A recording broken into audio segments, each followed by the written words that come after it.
Healthcare in American teens. There are various forms of contraceptives. However, there's only one contraceptive that protects one from pregnancy and sexually transmitted diseases, which is the condom. Young teens need to be educated at the right time about all the possible risks and options about contraceptives, and this is a critical tool in reducing unintended pregnancies and sexually transmitted diseases.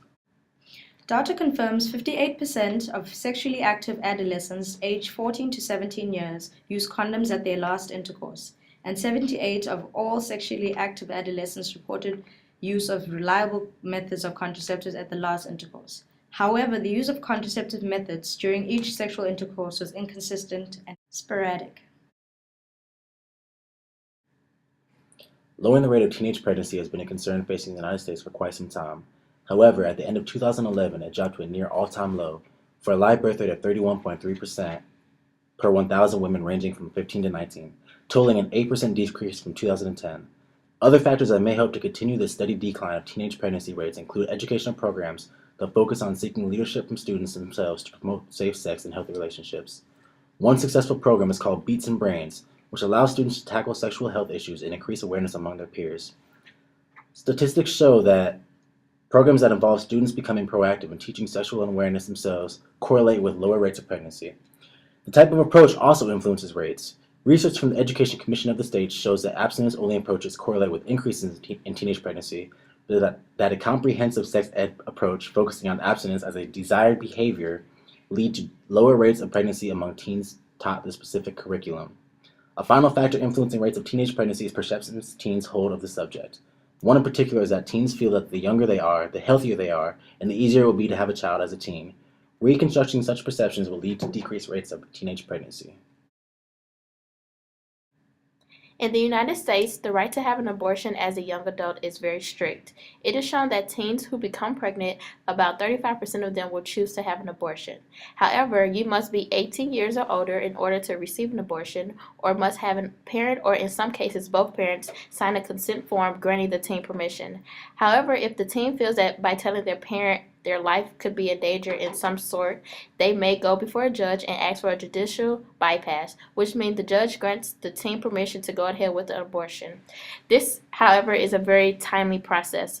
Lawmakers believe putting these laws are necessary because young adults are not capable of making the right decision because they feel they are more prone to psychological issues such as depression and self-esteem post-abortion. However, many studies show that teens have the same comparable low rate to adults in these areas, which does not support these accusations. Possible solutions would be to take the age restriction away and leaving the decision to have an abortion to the person who is seeking it. 1 in 4 females and 1 in 6 males are sexually assaulted by the time they are 18. Even though this is the impression that rape victims are children, only 44% consist of victims under the age of 18 and 80% consist of victims under the age of 30. Victims need to be seen by healthcare professionals within 72 hours of their attack to treat immediate injuries and prevention of HIV, STIs, pregnancy, tetanus, and hepatitis. Procedures and medications can be expensive for young adults if they have no health insurance, have poor health insurance, or their parents don't have insurance plans that they can be a part of. Another problem is that healthcare professionals are not properly trained due to the high turnover rates of staff in the system. Rape victims are not seen immediately due to limited staff, and when that occurs, the time frame they can be seen in gets even shorter. This can be fixed by better training, more staff, and improvements to the Healthcare Affordability Act. There was a study done in Virginia asking students about certain signs of mental illnesses and about their abilities to recognize them. Only 42% of teens were able to recognize depression for being a mental illness, and only 28% recognized anxiety as being a serious problem. For the students who have recognized that there is something wrong, California schools have an answer. Some of the schools there provide what is called school-based health centers. Students can go to these for any sort of help, from grieving a death to regular appointments for mental illnesses. These centers are great because students with little or no health insurance are able to go there without worrying about the cost. As a secondary resource, teens can turn to their faith as a way to help keep them connected to the community and deal with some social side effects of mental illnesses. If the public is made more aware of mental health, teens will be better able to identify problems and get the help that they may need much sooner.